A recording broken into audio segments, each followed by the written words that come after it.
A day in my life as a 4 student. Andito po kami ngayon sa Freedom Park. Nag-aantay sa mga late ng classmate ko. Siyempre, kasama na ako doon. Kaso, sabi ni Mama, magbabayad ng 50 pesos. Kaso, pamping na lang para may pangkain pa kami pagtanghali, you know? Papasok na pala kami sa Museum Bulawan sa Daet, katabi ng Kapitolyo po yan.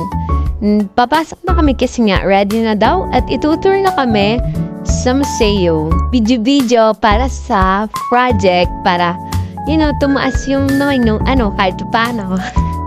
Lalakad na kami papasok. Hatiin kami dyan, sa 2 grupo. Una yung isang grupo sa taas at yung isa sa baba. Pagkatapos, palitan naman. So, na yan, attendance muna bago ang pasukan. Ayun na siya, Museum Bulawan. Aantay na lang ng papasukin kami. Hapon naman, nag-practice na kami. Kasi sayang ang araw kung hindi kami magpa-practice. Kasi di pa kami nangangalhati, you know that. Ayun, nag-aantay pa ng mga late. And kinagabihan naman, nagluto ako ng isdang prito at gumagawa ako ng pansawsawan para masarap ba, you know.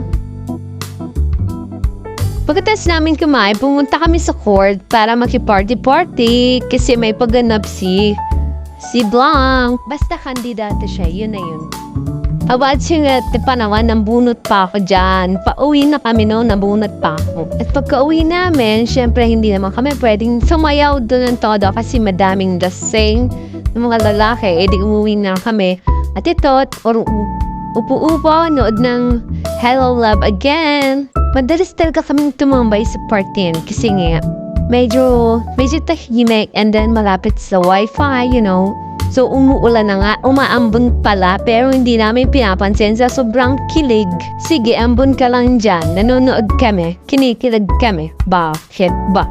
Nasa maganda na kaming episode, kaya patigasan to, go, go, go! Hanggang dito na lang kasi wala naman na yan, nakaupo lang. Thank you for watching, bye!